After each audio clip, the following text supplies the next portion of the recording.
రండి madam.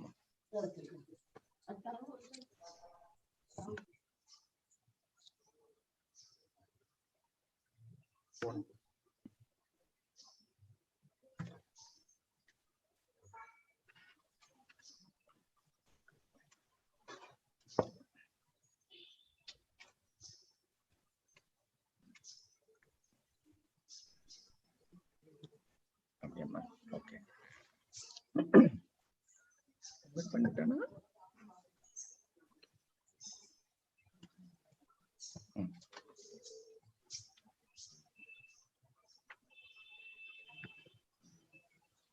Mute பண்ணியிருக்கேனா? Unmute.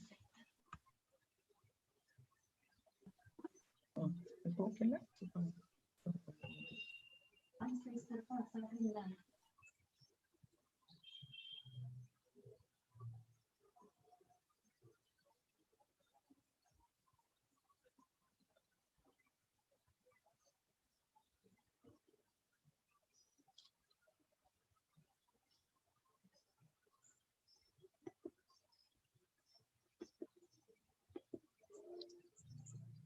Today, in the media conference with Lal Goel, which is brought to you by V4 News, Global TV, V4 Stream, Malnadu TV, News Gaon Se, Samvad Sarokar News, Organ Donation India Foundation, and Gyan, our endeavor is to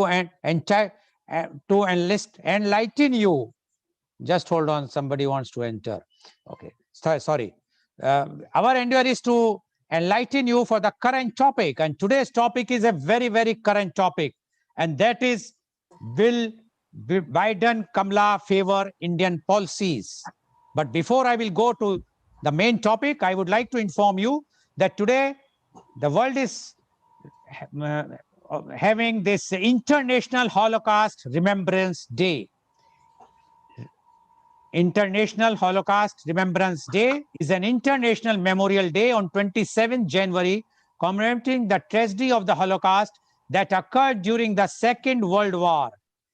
It commemorates the genocide that resulted in the death of 6 million Jews and 11 million others by the Nazi regime and its collaborators. It was designated by the United Nations General Assembly resolution on 1st November 2005 during the 42nd plenary session. The resolution came after a special session was held earlier that year on 24 January 2005, during which the United Nations General Assembly marked the 60th anniversary of the liberation of the Nazi concentration camps and the end of Holocaust. On 27 January 1945, the largest Nazi concentration and death camp was liberated by the Red Army. Media conference with Lal Goel pays its tribute on this Memorial Day. Will Biden Kamala favor Indian policies? This is the main topic today. Joe Biden, sworn in as 46th US President, and Kamala Harris creates history as first woman Vice President of USA. India-US relations have evolved and only grown irrespective of which party is in the office, Democrats or Republicans. With a Joe Biden-Kamala Harris win in the US presidential elections, there could certainly be continuity in the Indo-US ties on various fronts. As the vice president during the Barack Obama's administration, Joe Biden plays a critical role in the US South Asia strategy. Biden administration will likely maintain the positive momentum in areas like defense and counter-terrorism. Trade will continue to cause friction. The three areas where the biggest changes are likely: less pressure on skilled immigration, renewed cooperation on climate change, and greater friction over US commentary on India's domestic social issues. The two sides will see continuum and further straightening on various fronts, particularly on the Indo-Pacific front. An initiative that first took shape during the President Obama's administration as a vision document on Asia-Pacific to counter Chinese inroads in the region. Kamala Harris is the first woman to be the US Vice President. She is a non-white and the first person of Indian heritage to become the vice president. As per the Washington Post, after the election, her first foreign call was to India to her uncle Gopalan Balchandran, the brother of her mother. There are three important areas involving the relationship between the two countries: Kashmir, China, and business. Now, what can India expect from Biden and Harris? Some Indians and Indian news media expressed concerns about their statements about Kashmir.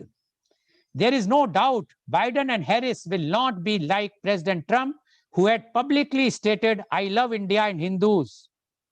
Mr. Trump has appointed a number of Indian origin people to high positions in his administration, except one: all are Hindus.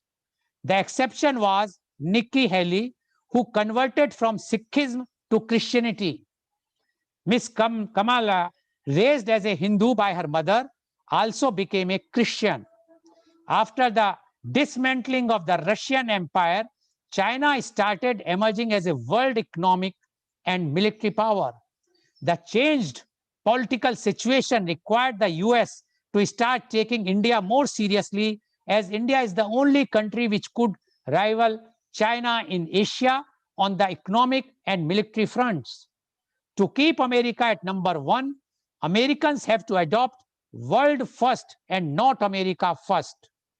That is what US presidents have done without flattering since 1945.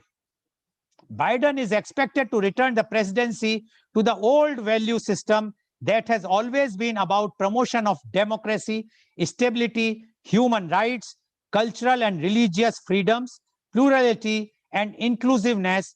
Through many of these may also not be abundantly found in the America of the past or the present. America won the Cold War on the back of pursuit of these values. As the world's leading power, it will probably see its leadership returning to the more traditional ways. Samira Fazil, a Kashmiri origin woman, has been appointed by Mr. Joe Biden in his core team ahead of his oath-taking ceremony. Samira Fazil will be the Deputy Director of the National Economic Council, NEC, focused on manufacturing, innovation, and domestic competition. Earlier in December 2020, another Kashmir-born woman, Aisha Shah, was inducted into the President Biden's team as partnership manager of digital strategy team of White House. The US new vice president-elect, Kamala Harris, had pledged to intervene in the J&K dispute if the situation demands, and assured Kashmiris that they are not alone in the world. The Democratic Party represents a broad spectrum of liberalist ideologies, including classic liberalism, social democracy, progressivism, and social liberalism. Democrat presidents John F. Kennedy, Jimmy Carter, Barack Obama were having very balanced policies on Asia. Currently, the Republican Party is identified by classical liberalism, conservatism, and right-wing policies. Republican presidents Richard Nixon, George H.W. Bush, and Donald Trump were very aggressive in their policies on Asia. A little over a year, Indian Prime Minister Honorable Mr. Narendra Modi stood in front of a crowd of 50,000 people in a stadium in Houston, Texas, just as the US elections turbine was veering up. Ab ki baar, Trump Sarkar.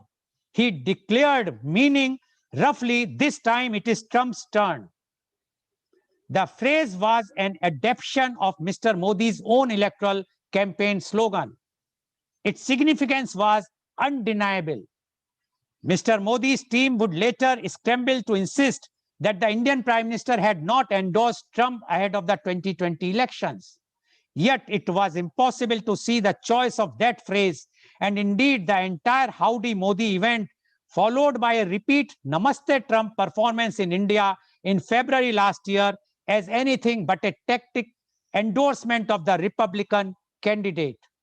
The Houston event in particular did three things: offered a reminder of how popular Mr. Modi still was among the diaspora, whose support he has always heavily quoted; reiterated the Trump-Modi connection with the US president, relying on the Indian Prime Minister to appeal for support to the small but influential Indian Americans community, and raised concerns that Modi was leaning too far towards Trump, putting at risk the bipartisan consciousness in the US that favors better ties with India. Now, to discuss a very, very hot, I will not term it, but yes, it is a controversial topic, that is, will Biden Kamala favor Indian policies? And to discuss this, we have a very, very elite, expert, qualified panelist with us. I would like to invite my first guest. He is Mr. P. Michael Veta Shiromani, IAS. Mr. Shiromani is the former Vice Chancellor, Rajiv Gandhi National Institute of Youth Development. He is the former Additional Chief Secretary, Government of Kerala. His journey as a civil servant began with Indian Forest Service in 1980 and subsequently joined the Indian Administrative Service in 1982, being allotted to the Kerala cadre. Tribal development has been his keen interest, and during his stint as Director Tribal Welfare and as the District Collector of Wayanad, he was able to take many initiatives for tribal development. As part of tourism development, his active efforts paved way for a niche place of Wayanad in the tourism map of India. He was also instrumental in introducing sericulture in Kerala and produced the best quality cocoons in country. He unearthed the unwed mother issue among the tribals in Wayanad and made efforts to put an end to it.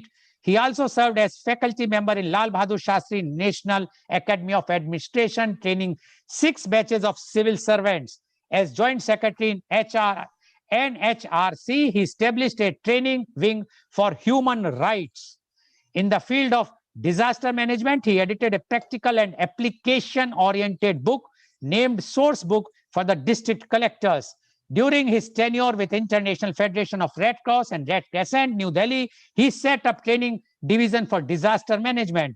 As part of his other endeavors, he is also associated with organization striving to make Kanyakumari district a model district of good governance and development. Welcome, Mr. P. Michael Veda Shiromani, IAS, to our show. You being you were associated with National Human Rights Commission, and you have already done lots of work, and rather you have started a training wing for human rights. And you know today that government, the present government of USA, by President Joe Biden and Kamala Harris, are also talking about the human rights. But we would like to know from you your views on, will Biden Kamala favor Indian policies? Mr. P. Michael Veta Shiromani, IAS, please. Very good morning to Dr. Lal Goel and my, panelist, Mr. Arul Lakshman, Dr. P.K. Abraham, Rakesh Ji, and Mr. Dr. Sudhir Sharan. It's a great pleasure to be with you, especially on a topic which is really something very, as you rightly said, hot. Thanks to you for making a background in which we have to talk about this topic. Will Biden Kamala favor Indian policies? And you wanted me to little highlight on the human rights issues and all. When we came to this background, I think yesterday, we are in the heat of what is the Republic Day celebrations with Constitution in front of us. So with that Constitution and the Republic Day heat, I think the warmth, I think when we look into the new dispensation of America, I think I would say it's a very, very, very positive, because I think the two democracies is what is the commonality between. Whatever may be our differences, whatever may be our economic strength and economic weakness, the biggest strength with us is the two democracies. The living democracy, the lively democracy, I think on which I think both the countries have to partner with one another for the mutual interest.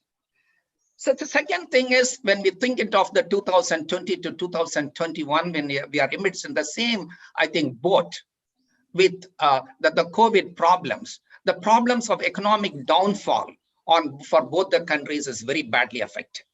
In this background, we need one another. The strength of US will be the strength of India. The strength of India will be strength of US. It's mutual. I think we look into that. And as a democracy, I think I would say that we need to partner. And I think it's equally, I think it is something like win-win situation. The new dispensation, I think one feels very happy. As an Indian, all the more from Tamil Nadu, you feel as though is Kamala, is your family member is there. That gives a lot of strength. That gives a lot of hope. That gives a lot of optimism. Not that Kamala Harris is going to give many things to us, but a matter of comfort and concern and a congenial atmosphere is there. Coming to the actual parts of how we are going to partner, how this policy is going to support us, thanks to our present Prime Minister who had a one-to-one strong relations with Mr. Trump. So it's very important that country-to-country relationships already is there. One, as a democracy, and two, I think Mr. Modi, as with his special efforts and with all his talents, I think has made one-to-one personal relations with Mr. Trump. In the process, I think we have been benefited is what I would strongly feel. Coming to the present dispensations, as you rightly highlighted, I think they have taken quite a large number of personalities of origin, of Indian origin, who has really, I think it's something like shining stars, was done so good and so well. Even the first speech, I think Mr. Joe Biden was speaking, was written by one of our, I think our citizen from, I think Andhra. It highlights the future, the recorrections, the rectifications, and new resolutions. I think that the new dispensations wants to look into rebuild Kerala, sorry, rebuild US, and also to look into I think reposition themselves in the head of the table. I think they do have got the capability because of their mighty power and as a democracy. In this context, I think the commonalities between us and them is what is something like democracy, and especially I think all the democratic values. And the common area which has been a concern, which I just looked into, is I think the first and foremost the background comes is about the about the security issues. I think Joe Biden himself was in the participated in the discussion of the nuclear deal. So he is very familiar and a person who is very conversant with the Indian democracy and Indian functioning. The second one is an area where I think we have to be all concerned is about the terrorism, in which what is the support we are going to get it. Both India is one of the biggest sufferer of terrorism, and equally was, I think, the 9/11 issues in US, I think has also brought us together, a common platform where we could work together. The third areas where we could work together is the climate change.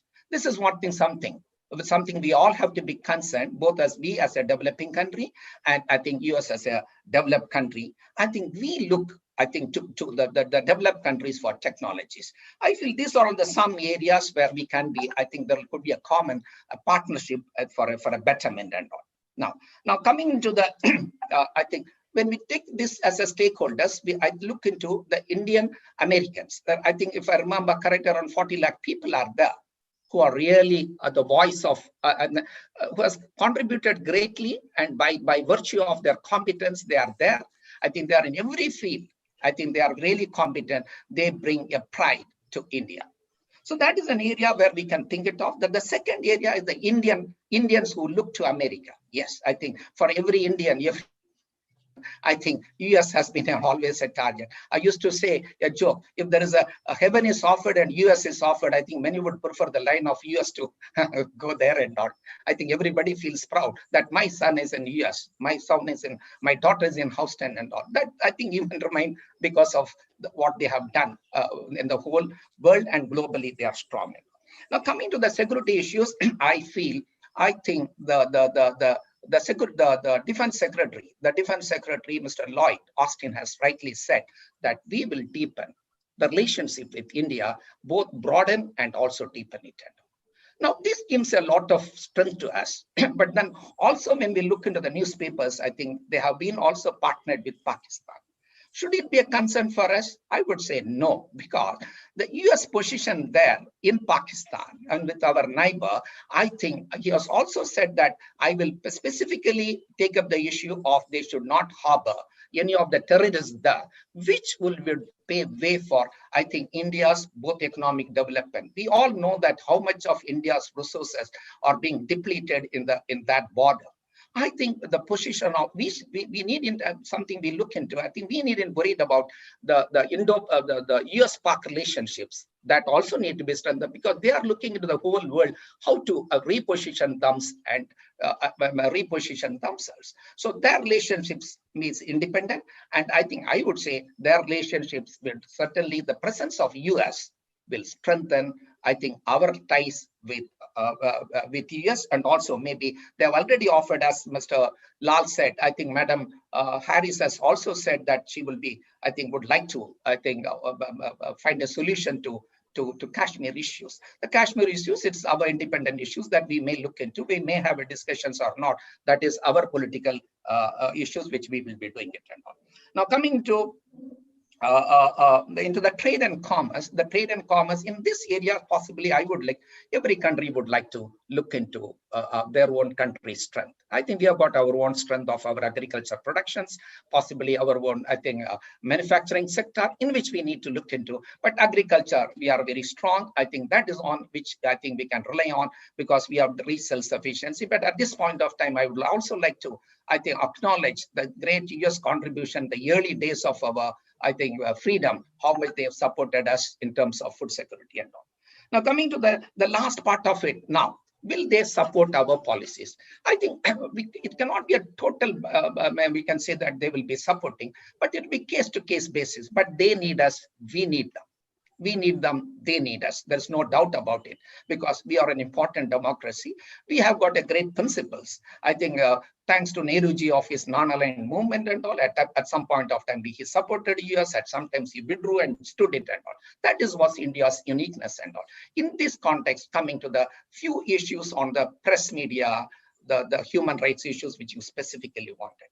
I think we all know in terms of the human rights issues, I think India, I think in terms of in Indian context, I think we need to look into. But the entire Indian constitutions on two aids is the dignity of an individual and the safety of the country. In this context, I would say on the human rights issues, much more to be done. Because we are also found fault with by the UN agencies also that we are lacking behind. Certainly, I think when we look into certain incidents which has recently happened, I think we need to look into that. I think there's something which I think the home front, we need to correct it. Each individually, we are committed to that. I think we'll certainly in the present context, we will do it. So overall, I would say that I think in the overall, the present new dispensations, the new context, I think we warmly welcome Biden Harris combinations, and it will be favorable to us. I think we should build upon that.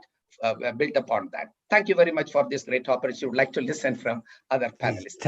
Thank you very much, Mr. Michael Vedasuromani, for giving such a opening remark. And he is very clear. He says, although we are going to evaluate case to case the points, but they need us, we need them.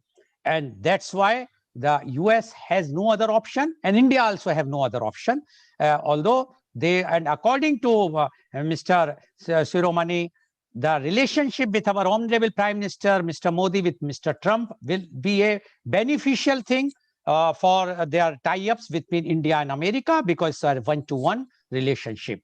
And he says, because Ms. Kamala is from India and especially from Tamil Nadu, definitely she is going to, although she has made a statement about the human rights in Jammu and Kashmir, but still, definitely, she is going to see what is better for both the countries. Thank you very much, Mr. Vedasuromani, because for paucity of the time, I will not summarize much. I would like to go to the other panelist.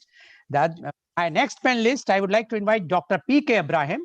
Dr. P.K. Ibrahim is a dynamic leader with rocket speed in transforming organizations. He had transformed a media house that was almost at the verge of a breakdown back into its glorious days. Rashtriya Deepika Limited was totally reformed under his leadership during 90s.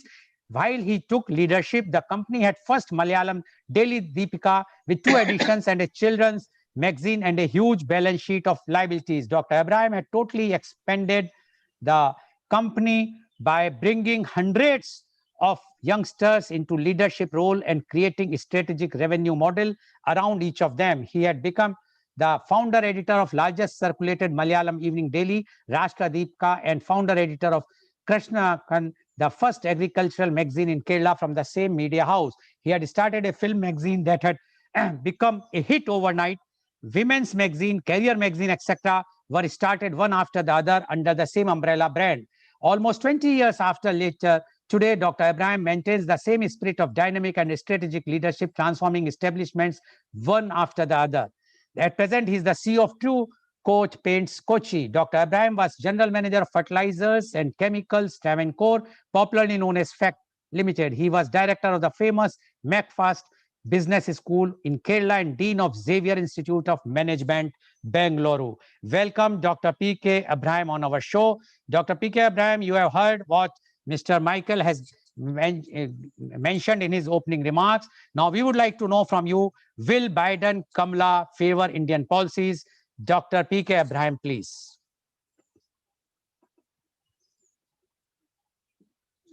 Please unmute Dr. Ibrahim. Yes, please. Good morning to our editor Lal Goel ji, and good morning to the distinguished fellow panelists. Thank you for your glorious introduction and your expectation of being dynamic. I will try to rise to the occasion, and I will be brief because as our editor has warned, we have a paucity of time, and being professors, we are prone to talk more because our job is talking to the students. Okay, we have a very interesting topic today. Mr. Trump and his follower, Mr. Biden, are poles apart.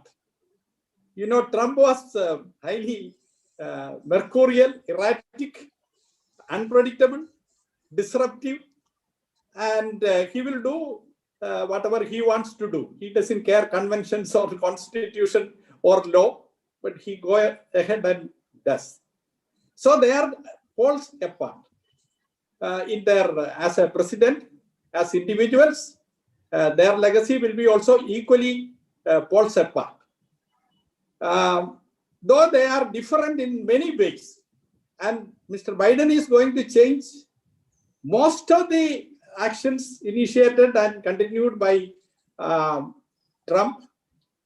He has already started, you know, the first few days, he has issued some 15 to 20 executive orders reversing Trump's decisions and his policies. But in one thing, there won't be a change, and that is US approach, US attitude towards India. That will continue because as Goel, as our editor, as well as others said, that during Modi's era and Trump's era, that is for the last 4 years, and even beyond that, starting probably with in 2005, in the time of Bush Jr., and then later during the time of Obama, there was a strategic shift in the American approach. They were earlier concentrating, as you know, in Europe and Middle East, but of course, and Afghanistan. But there was a strategic shift, especially in the aftermath of the destruction or the dismantling of the Soviet Empire, Soviet Union, and the Chinese ascendancy at its rise to world dominance, and especially starting in order to prepare the world dominance, they were starting their dominance in Asia, Southeast Asia and Pacific region. And then the strategic shift of America came, in which their Asia Pacific policy was enunciated, and there was a strategic initiative and strategic alliance or collaboration with India. And that is why India came, because in the dominance role the China was playing, and they were continued to reach dominance in the Asia Pacific region. India was a natural ally, and also the China and India was always having conflict in the border and in other areas also, because China knew that if India is also equally growing or better growing and developing, that will not be in the interest of Chinese dominance. That's why we have that conflict. And also other countries in the Asia Pacific region. So America shifted, and that shift of their strategic requirement came, focusing Asia focus. And for that, India was one of the major base or major fulcrum or pivot nation. So that is how it came. It started in 2005 actually, when Bush Jr. was there. Then it continued very successfully during Obama's time till 16.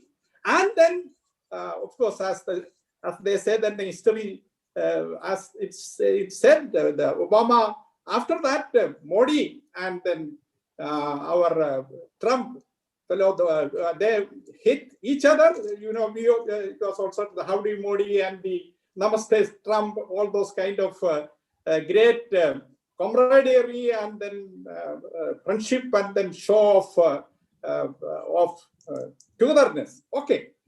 So that was strengthened for the last 20 years.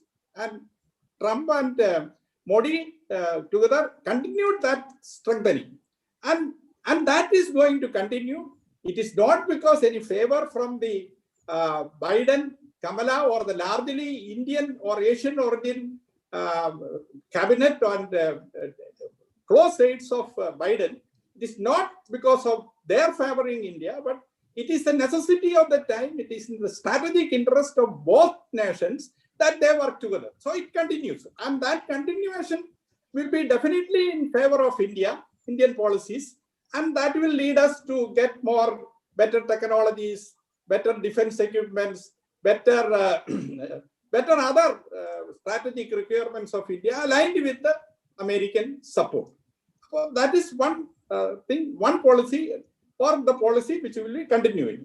Apart from this, there are other possible beneficial policies America or Biden will be taking, contrast to what Trump was doing. One is, of course, is immigration policy and his attitude to H-1B visa and also the green card. Biden will be having a better approach in all these areas: immigration, H-1B visa. Of course, H-1B visa may not be that free for everybody, because America is also having a jobless problem, unemployment problem, but it will be much better.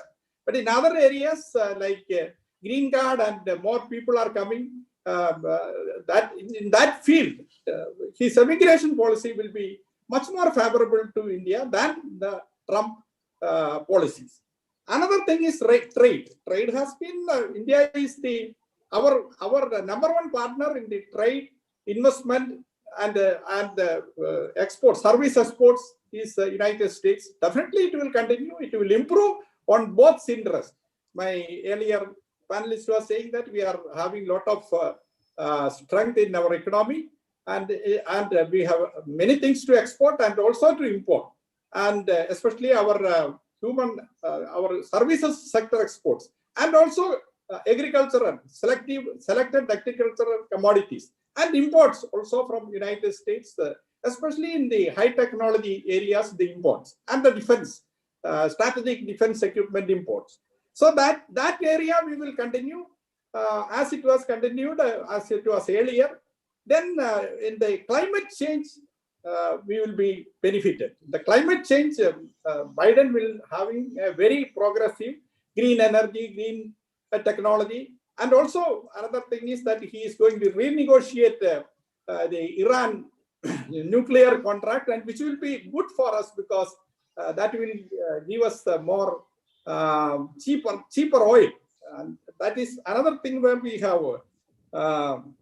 Biden policy affecting us in contrast to what was done by the Trump era or Trump policies. Then another very major area in which we are having, India is having the beneficial policy outcome is the Biden's shift to an all-out war on COVID.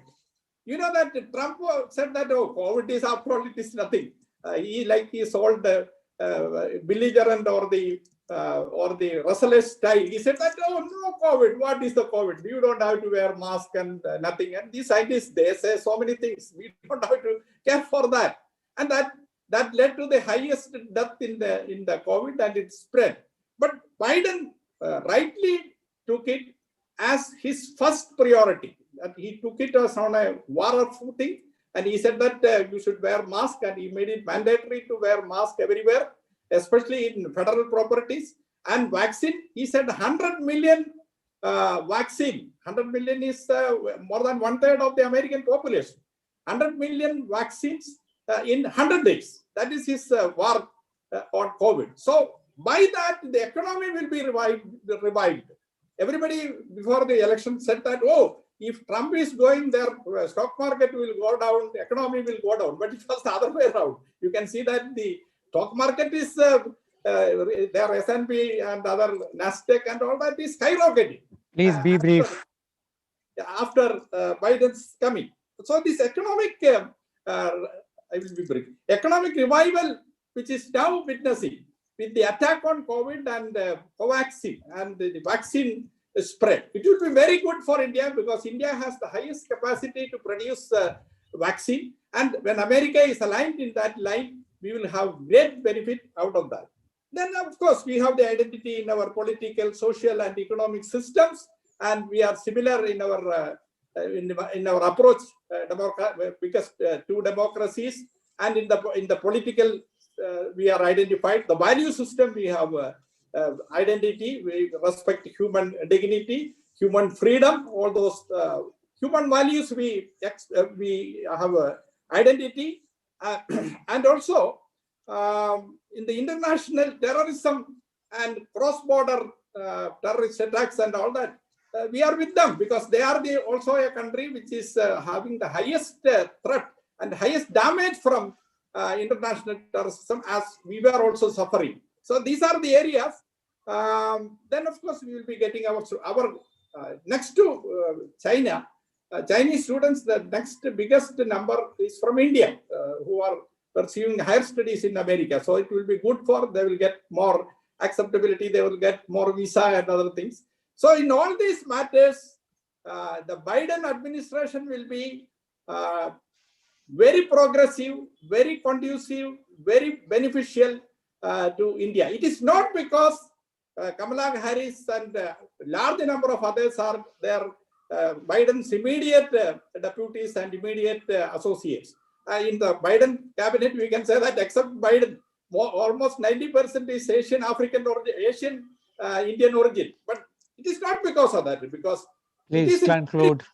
I can conclude by saying that any country in the international level, the country has no permanent enemies or permanent friends. They have only permanent interests. So in that way, the interest, most of the interests of American government or America is in line, in parallel, in consonance with the Indian interests. That's why we are sure that despite the change in American presidentship from the mercurial and erratic Trump to a very stable and balanced gentleman like Mr. Biden, certainly it will be beneficial for India. And there won't be any change, major change in the policy. Okay, okay. They followed for the last 20 years, they will follow. Oh, okay. Thank you very much, Dr. Abraham. I have to stop you here. What I want to Dr. say. Yes, Dr. Abraham, we have a paucity of time because we have 5 panelists today and we have to listen Yes, from sir. everyone. Yes, And sir. then the next Yes. round is a questions round, which is also very important. Thank you very much. I would not like to now summarize what Dr. Abraham said, but he is also of the same view that whatsoever is done, whatsoever the relationship between Mr. Trump and Mr. Modi, but now Mr. Biden and Kamala relationship with India has to be there because there is no way out. So thank you very much, Dr. Abraham, for giving your views. Now I would like to move to my next panelist. I request all my panelists to be not more exceed the time of 10 minutes. The next panelist is Professor Dr. Sudhir Saran. He is the former visiting professor IIM Lucknow and University of Texas at Dallas, USA. He is the director of Aldo Private Limited, New Delhi. He has done his MBA from IIM Ahmedabad in 1980. He did PhD in 1986. He started teaching and researching business and entrepreneurship since 1984. He published research papers in reputed journals, international seminars, proceedings, and chapters in books of readings. He started academic administration phase as dean in 1997, rising to executive director, controlling management and engineering institutes in 2007. Her Highness Governor of Karnataka nominated Dr. Sharan to the Senate of the Bangalore University in recognition of his distinguished academic contribution. He was visiting professor to University of Texas at Dallas from 2012 to 2019. He also visited Washington State University and President University, Indonesia on the invitation of the Dean Faculty of the Business in 2018. He innovated and implemented a unique model to double the turnover with existing infrastructure in one accounting year. He is co-promoter of Institute of Family Business Management Society. He is honorary director of NCR, Delhi-based high-tech B2B physical startup. He is also co-founder of OWGI Foundation, which promotes social entrepreneurship ventures. Welcome, Professor Dr. Sudhir Saran. I have to read your profile in a bit fast way. Professor Dr. Sudhir Saran, you have already heard what Mr. Michael and Dr. P.K. Abraham had spoken earlier to you. Now we would like to know from you, will Biden Kamala favor Indian policies? Professor Dr. Sudhir Saran, please. Thank you, Mr. Lal Goel, for this golden opportunity. And I send my heartfelt greetings to my fellow panelists. I will not beat around the bush. Let's come straight to the questions. Will Kamala and her boss Biden favor India when it comes to policies? I don't want to leave you in any dilemma. So please look at this creature. I'm sure you recognize this one.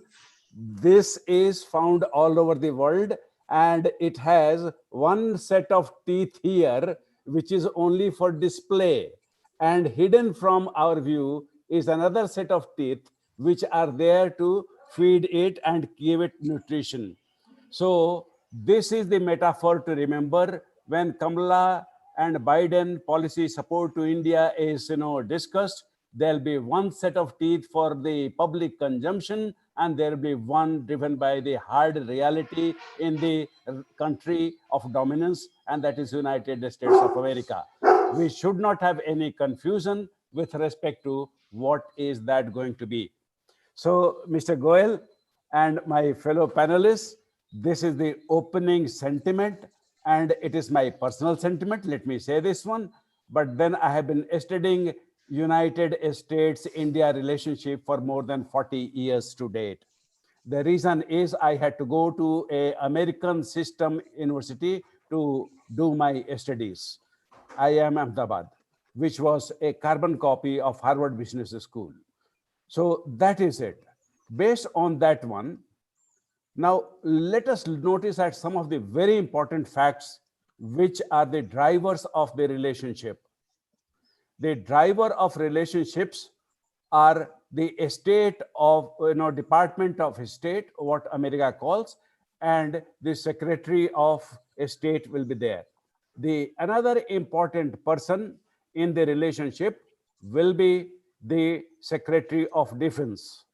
The third important person will be Treasury Secretary. And of course, the core of the global finance is controlled by Governor of RBI in India, and they have chairman of Federal Reserve Bank.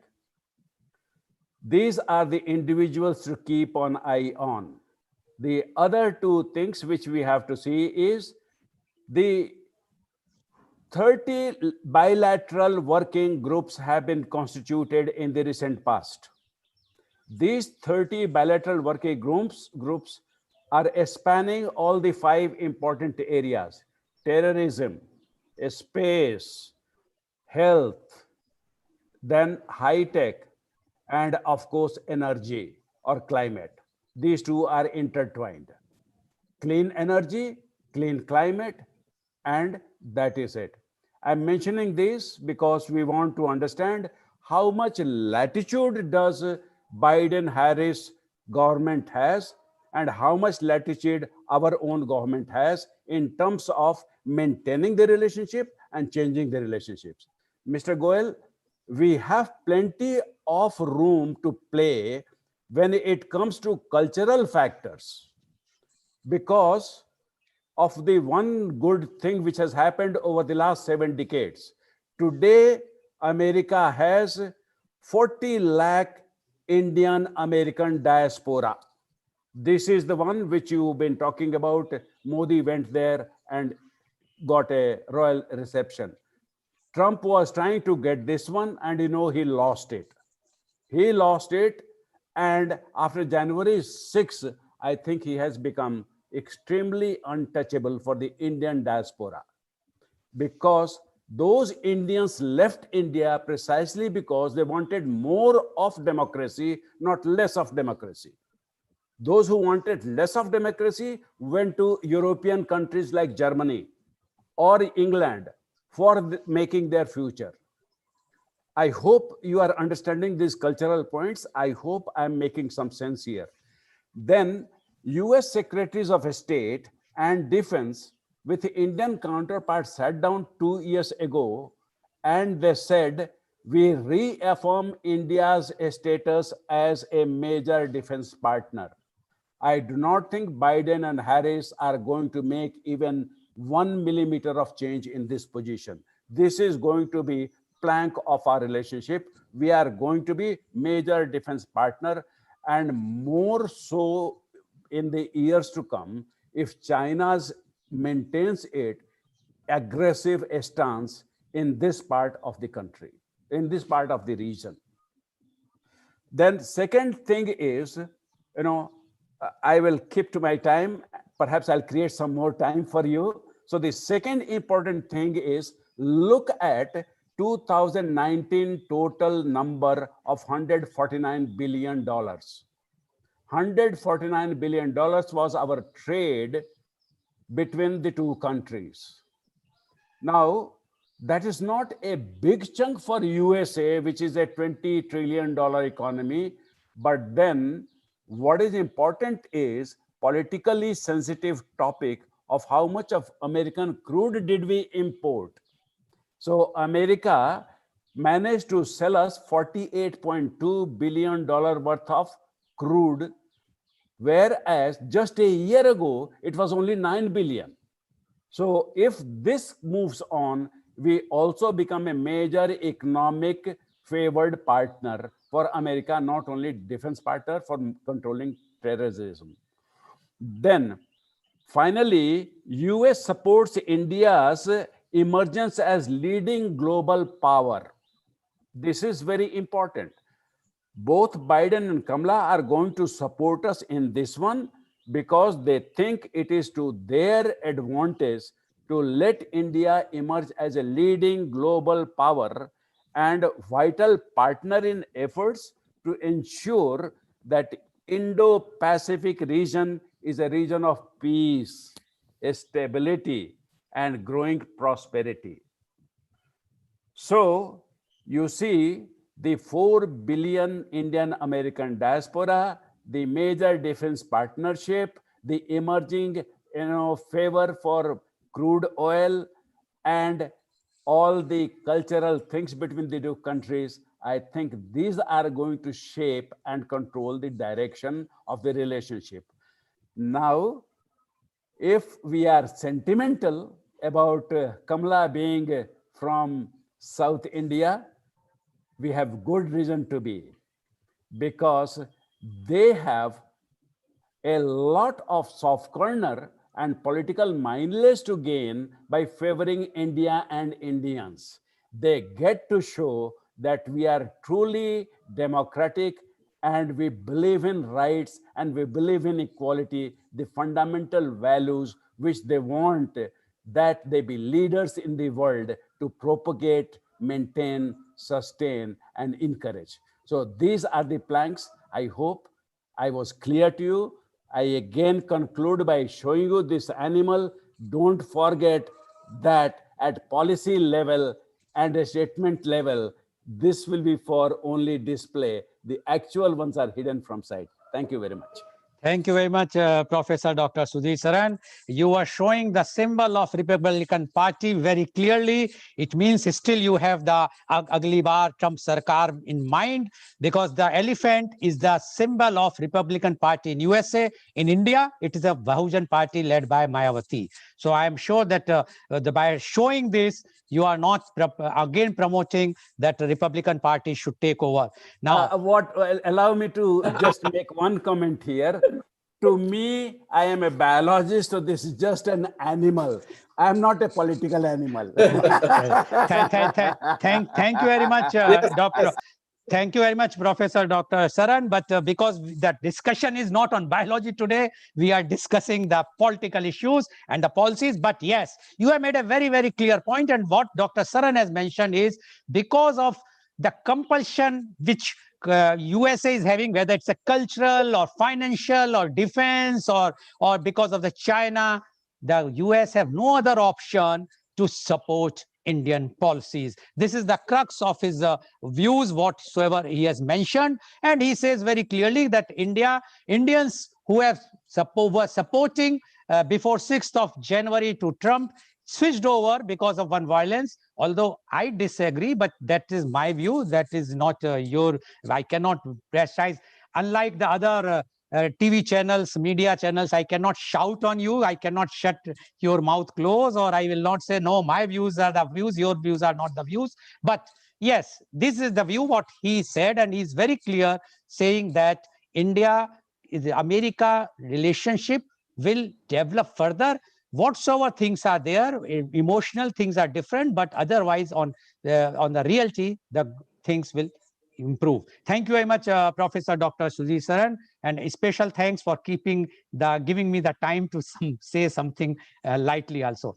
Now, I would like to go to my next guest, and he is Mr. Arun Lakshman. Mr. Arun Lakshman is the Director of Center for Policy and Development Studies, a think tank based out of Chennai and Thiruvananthapuram, focusing on social, economic, political, and strategic studies. He was officer on special duty to Minister of State for Law and Justice in Vajpayee government. He is a freelance journalist and was former Kerala resident editor of The Pioneer. He worked with the New Indian Express as well as with Sea Voter opinion poll agency Rediff.com. Welcome, Mr. Arun Lakshman, to our show.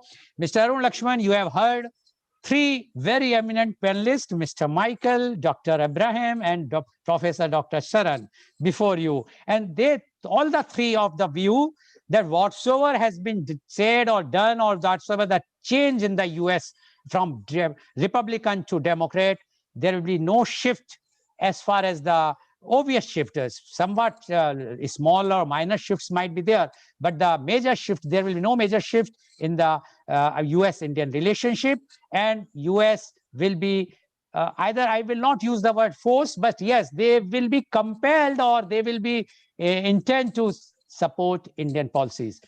I would like to know will Biden, Kamala favor Indian policies? Mr. Arun Lakshman, please. Please unmute yourself. Good morning, Mr. Lal Goelji, my distinguished panelist, Dr. Michael Shiromani sir, Dr. P.K. Abraham, Professor Dr. Sudhir Saran, and Mr. Rakesh Shah.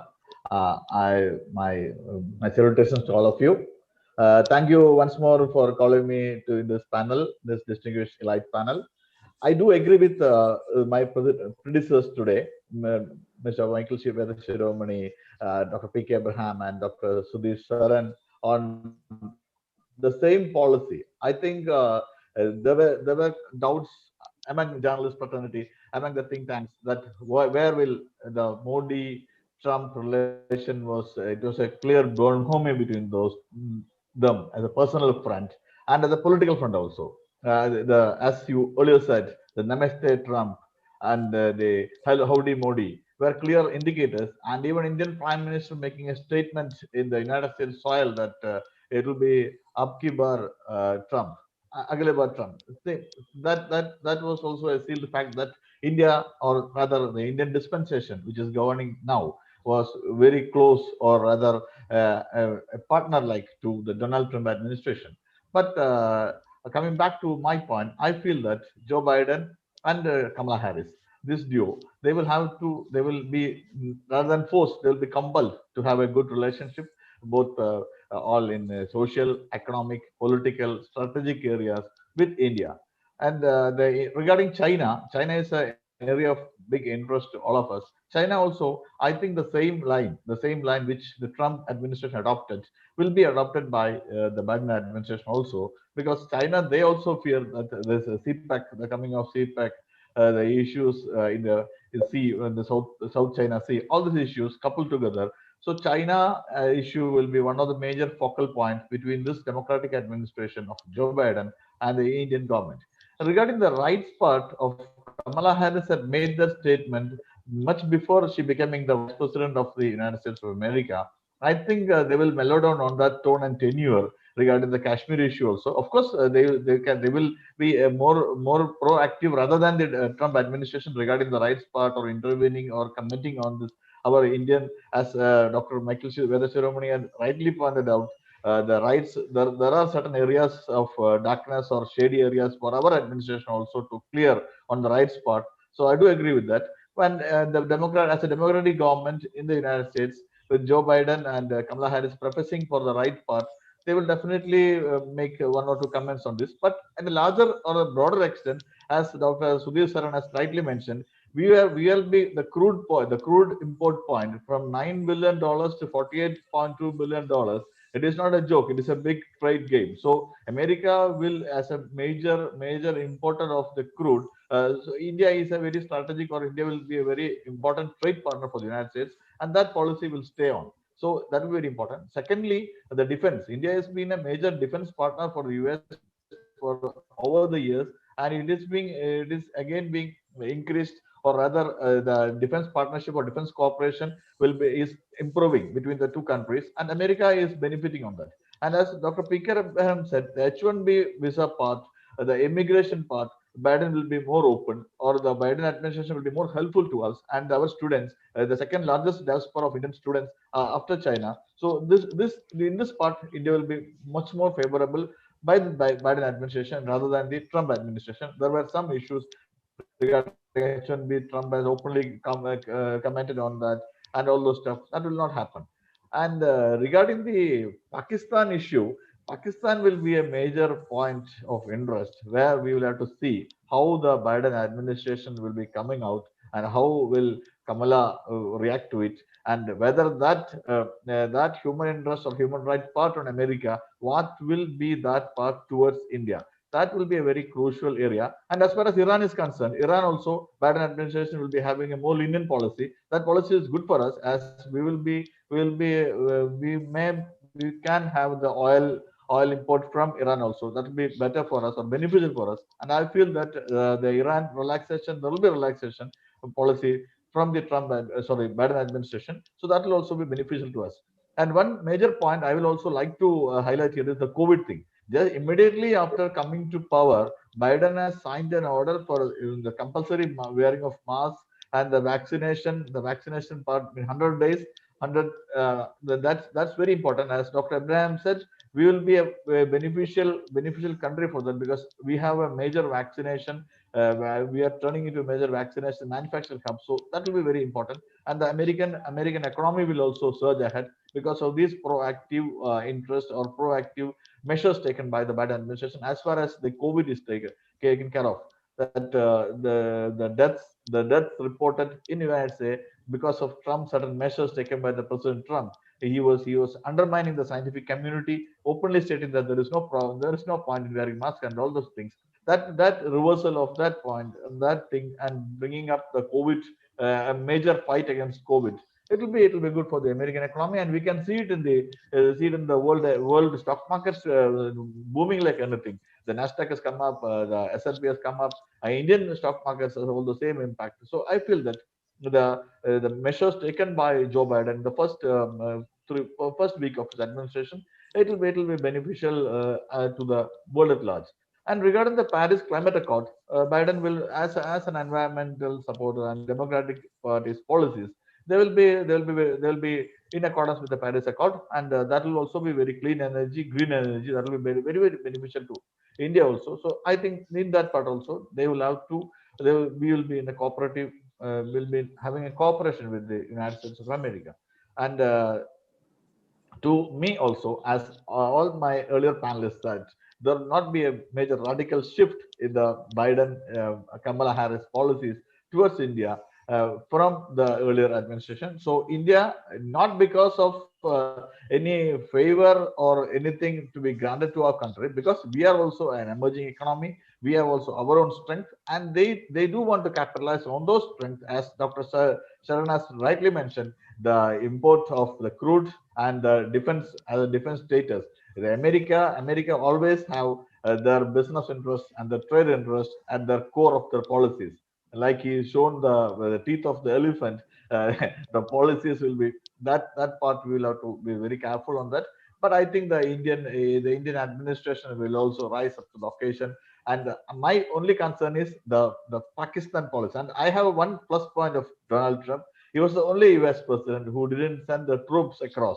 He didn't send troops across the globe. He never used the troops, and maybe that was America first policy. He didn't want the American troops or American soldiers to die outside of America. So that point, and I think the Joe Biden administration with Kamala Harris as his deputy will be having a very good relationship with India.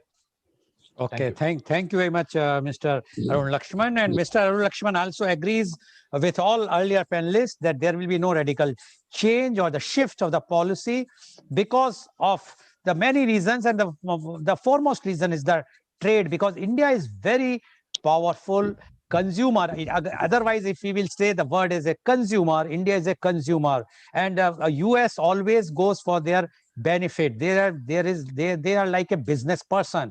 If they seize the profit and they feel that India is the market where they can sell their products, whether it's in form of whether it's oil or whether it's in the defense equipments, even in the education front. So they will not try to change the policies. And he insisted about the COVID thing. Yes, they have made it compulsory, but the unfortunate part in India is we have lots of vaccine, but the willingness from that fraternity who are supposed to take the vaccine is very, very less. And this is not a good sign for us. I personally feel that at least the medical fraternity should come forward, take the vaccination. Otherwise, government should allow all the next phase, like senior citizens like us, to go ahead and take the vaccine if the medical fraternity is afraid of taking the vaccination. But that is the separate issue which we will discuss afterwards. Yes, Mr. Lakshman, you want to say something? No, I just want to say one thing, that the Prime Minister has told that in the second stage, the PM and all the chief ministers will take the vaccine. Yeah, that's more popular. Yeah, the public that's true. The apprehension of the public will go. But why even in Kerala, I can tell you, even in our state, Kerala, I was meeting the health minister the other day. She told me there is a reluctance on the part of a certain section of the medical fraternity to take the vaccine. It is there. It is everywhere. Okay, so we will discuss. I'm keeping this topic of a role of youth in vaccination on Monday, the coming Monday, on the 1st of February. Thank you very much, Mr. Lakshman. Now I invite my next panelist, and he's Mr. Rakesh Kumar Jha. Mr. Rakesh Kumar Jha is the civil services coach. He is the managing director of Discourse Academy, Delhi. He motivates and gives interviews, guidance to UPSC aspirants. He is visiting faculty of political science, general studies, and English language at different reputed institutes. He is doing talk shows for All India Radio, Akashvani, New Delhi. He is called upon by various media organizations to participate as an expert for their live shows on various national and international issues. He conducted and moderated several seminars, including National Seminar in the World Book Fair 2016, New Delhi, by National Book Trust, Government of India. He has published several books and written articles in reputed publications. He is co-author of India-Mauritius Bilateral Relationship Recent Initiative. Welcome, Mr. Rakesh Kumar Jha, on our show. You have already heard all the earlier 4 panelists have given a clean chit to the Biden-Kamala administration, and they feel that the Biden-Kamala administration is going to support India as earlier Trump administration was supporting. Now, we would like to know from you, will Biden-Kamala favor Indian policies? Mr. Rakesh Kumar Jha, please. Yeah, good morning to everyone. And, namaskar. You see, everyone has spoken a lot of stuff on all these things. But as a student of political science from Delhi University, when I studied 20 years back, and my teachers, Professor Mahendra Kumar, he was international expert. Then B.N. Khanna, he has himself written a book, which books are being studied by the UPSC students also. Then some of the teachers from JNU also. What they taught as students, what I recall, that the foreign policy is just to have the national interest, the fulfillment of the national interest is the main thing. What Professor Sudhir Saran has shown, the elephant, and that's we Indians are much more, emotional kinds of and cultural kinds of things that, okay, some has become, vice president and something and all these things, especially particularly as far as Indo-US relation is concerned. I can go back to NAM movement, what Michael sir had also suggested, that when India had taken the birth as a nation, in those days also, it has a dilemma of the statesman that to whom we have to go, rather to think that as a nation, what we can do. Why not the people and the other country will come to us, rather we can think of that what is happening in Europe and in America. It has been the general trend for the intelligentsia, intellectuals, think tanks, and even, the professors, teachers, and the questions are coming in the UPSC also, and even in, this has been the trend. It has been the trend for the long since, 1947 and up to now. So what is the point? That we Indians should also think, introspect ourselves, that, okay, like US is undoubtedly it's a superpower, and undoubtedly it has got a lot of things to share with the world community, but not at the stake of their own national interest. All the panelists have already said all these things. The second thing, what makes national interest? What makes the simple thing that, the education is there, the trade is there, economic policies are there, economic diplomacies are there, national interests are there, political diplomacy, and all these things are rooted through the economic diplomacy. Economic diplomacy after, Cold War, particularly NAM and Cold War, and dismantling of US, what has happened, USSR, what has happened, that most of the things are coming to the Indians because we are having much more population than even the middle class population, more than 32 million and all these things. So this is a real thing. And all policies, if I look at, the political administration inherited since the Bill Clinton times, it has been that, no, India is a huge market. Undoubtedly, India is a huge market, and that's why all the US administration have been thinking on that particular line, that we have to go. As you know, Arun sir has given the data also, and Sudhir Saran sir, and that how it has risen. And that's why when Donald Trump had come to Gujarat, he told Modi that the Modi is a tough negotiator. Modi is a tough negotiator. And even if you look at 1, 2, 3 agreement, what had happened then? That no, at any cost, we have to go for. And all the media things have manipulated everything. So ultimately, the economic policies are the main benchmark for anything. And all these things are the superficial things. And definitely, as a senator, when Biden had come long time back, also he was the first US president, sorry, US vice president who visited to India. Definitely, the more or less everything would be same to my best of my knowledge. And definitely, you know, some of the issues like the visa problem and the migration issues are there, and the human rights issues are there. Everything are there. There are a concern also. And as far as, you know, the Pakistan policy is concerned, China policy is concerned, definitely, since we are their big partner, we are there. But at the same time, what I want to say to my all panelists and to my viewers also, that what we can sell, what we can gain out of this new administration. That is the challenge before the any policy maker of this country. That is the challenge for all the intellectuals of this country. That what exactly will be able to negotiate in our favor. Because, you know, if not, then I think there would be a lot of challenges ahead. And because we should not be in the compulsive mode, rather we should be in the exchanging mode. Okay, this is the thing we can sell to them and they can give. There are so many expertise are there, and definitely at the international level, we are having a lot of capacities, because we are the budding youth of more than, you know, 20-25 million people out there. We have a lot of things we can share with them, and that's why we have shown in the COVID crisis also we send them. So all these things will definitely make a sense. And we also have one more thing, that we should not be that much of optimistic, but yes, definitely.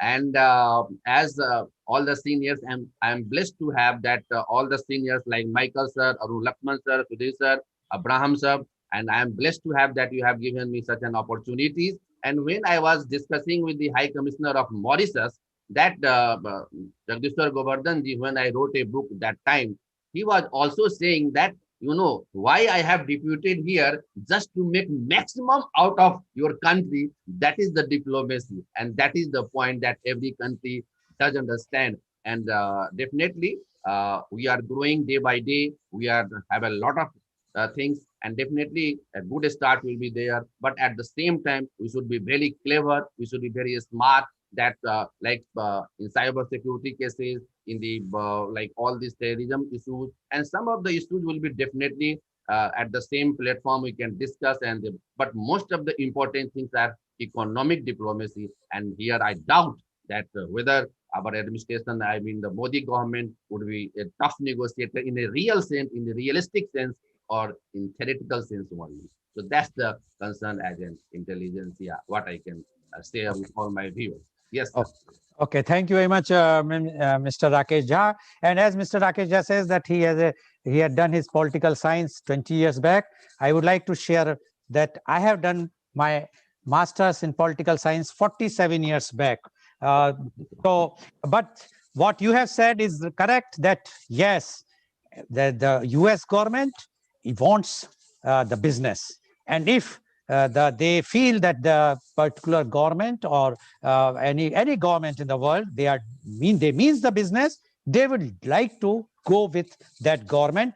But there are other issues also, which I am now going to raise one by one in the point. Thank you very much, Mr. Rakesh Jha, for raising your reservation also about the negotiation. But now I'm coming to the point.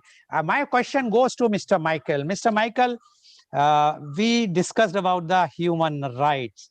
Now, my question to you is, will the new administration likely exert pressure on India on human rights? As we all know that whatsoever has been how Ms. Kamla has mentioned very clearly, and it was that on the social media she was abused, and she was giving names for talking like this, although she is Indian. So will the new administration likely exert pressure on India on human rights issue, and how should India respond? Mr. Michael, please. Yeah. Thank you very much. I think very focused on a very sensitive area. Certainly on the human rights issue, when you look into that, individually, if you look our conscious and look into our human rights issues, I think we need to be improved. So whether they say or not, I would say change is important. I think we should address the issues. It is individually, when you say the human individual as well as the state.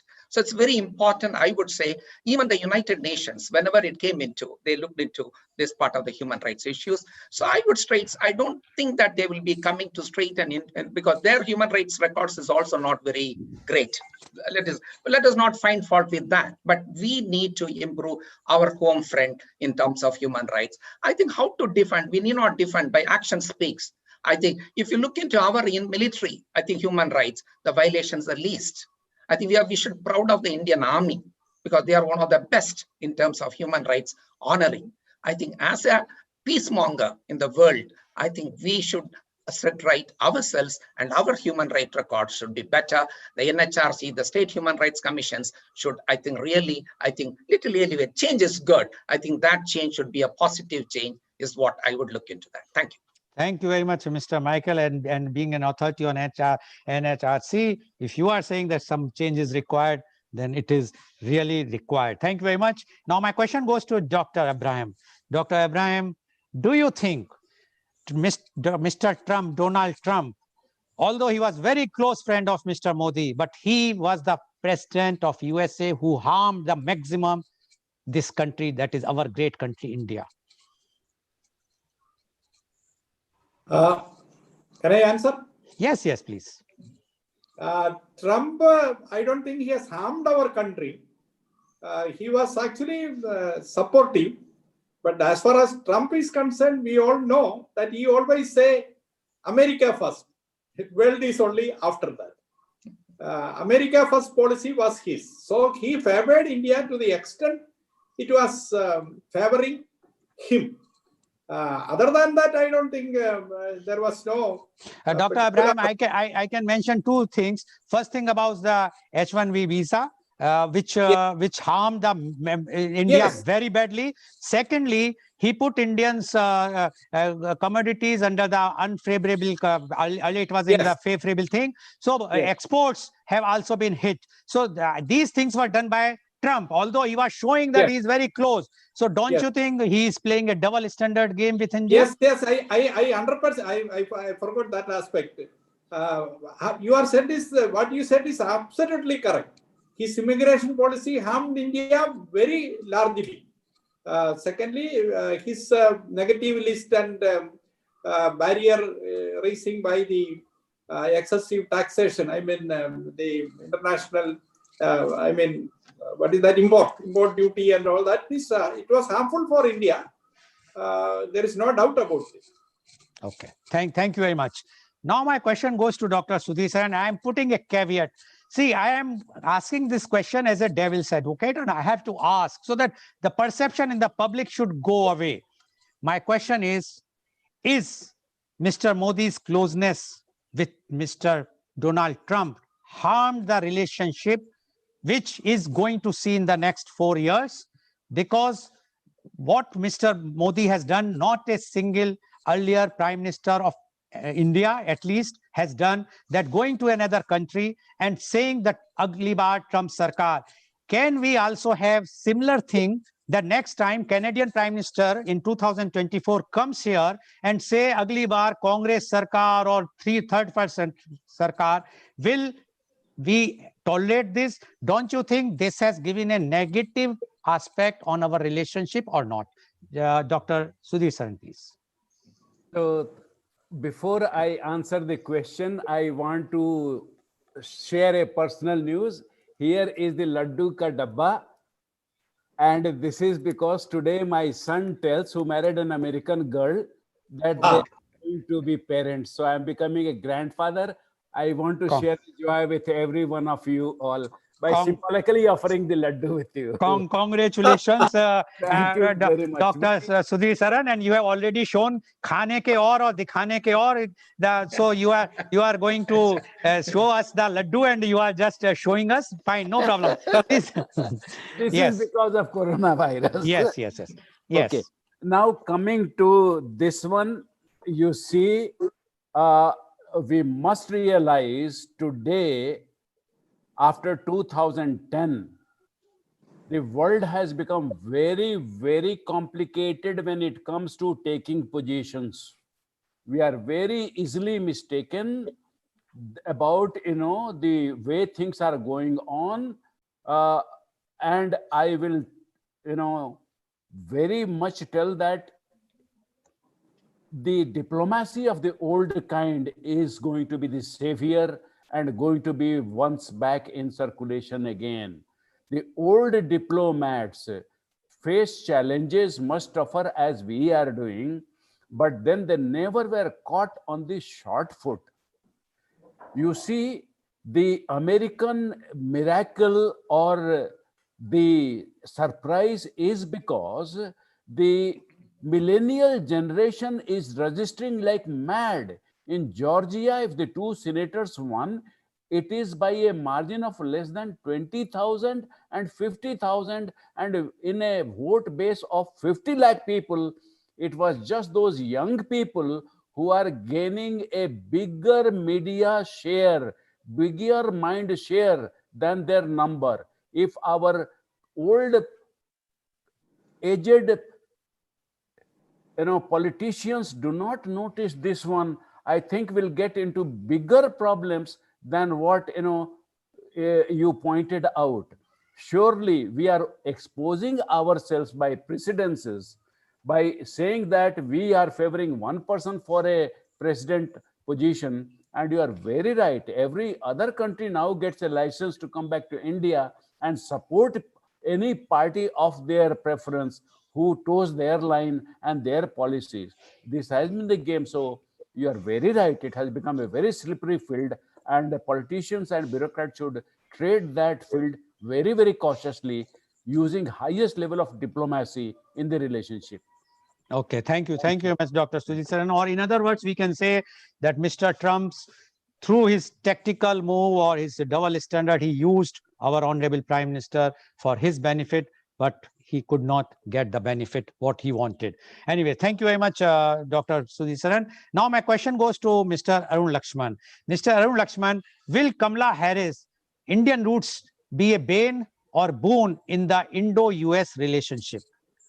It will never be a bane for India-US relationship, Mr. Goel. We will have to see, and it will take days or maybe months to see whether it is a boon. But it will not be a bane for an Indo-US relationship, because she has already, the Indian Prime Minister has tweeted, not only for chitties. Chitties is the South Indian word for Dr. Michael Shiromani and Abraham sir can explain that more. Chitties is not only your chitties, but the whole Indians are happy on you becoming the vice president of the country. That was a tweet the Prime Minister of the country did. So Kamala Harris becoming the US vice president will never be a bane, but whether it's a boon, to that extent, we will have to wait and watch. Okay, thank you very much. But we will not ask for the Ghar Vapsi from Kamala Harris to come back to Hinduism from the Christianity. Okay, that is a separate topic which we will discuss sometime. Now I will go to my, for the last question to Mr. Jha.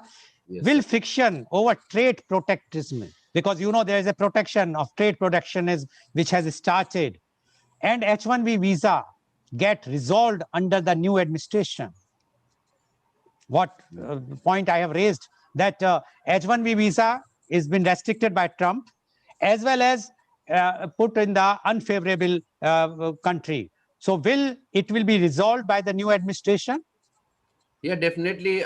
We hope so, because that Biden administration knows it very well, that if we have to win the heart of Indians living diaspora out there, so definitely they have to take some decisions, and I think it will be more pro-Indians than earlier Trump administration. Yes, definitely it will be. And even if not, then once again I have to say that it's the part of diplomacy that there are a lot of other issues which can be talked later, but the administrative point will be go, and smoothly it will go, and a strategic partner will be remain in all the respects, political, economic, and strategic in all that.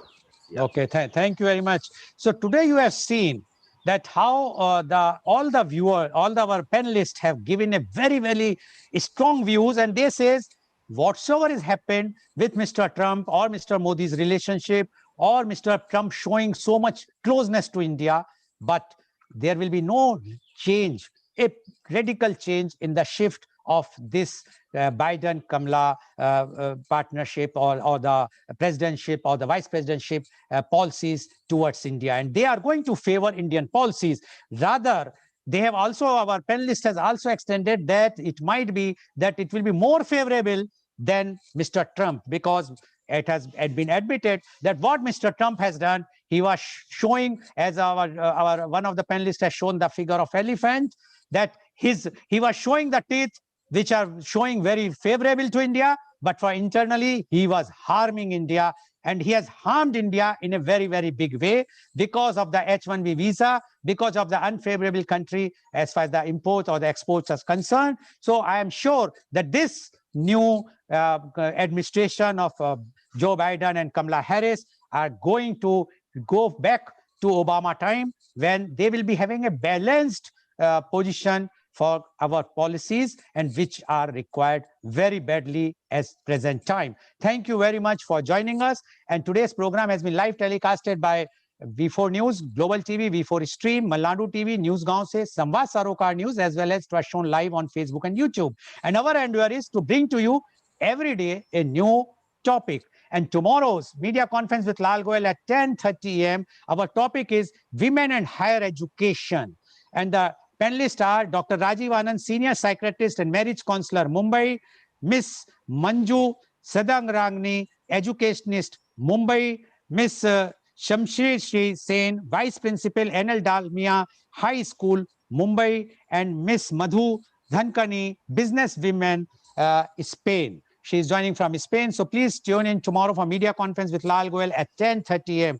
Thank you very much, Mr. Michael. Thank you very much, Dr. P.K. Abraham. Thank you very much, Professor Dr. Sudhir Saran. Thank you very much, Mr. Arun Lakshman. And thank you very much, Mr. Rakesh Jha, for joining and enlightening our viewers on a very, very current and relevant topic. And I'm sure and I hope that this coming 4 years of the Biden-Kamala administration will be definitely beneficial for this, our great country, India, which we require very badly in view of the increasing power and showing the authority of the China. We require such type of support, not only on words, but in reality. Thank you very much, and thank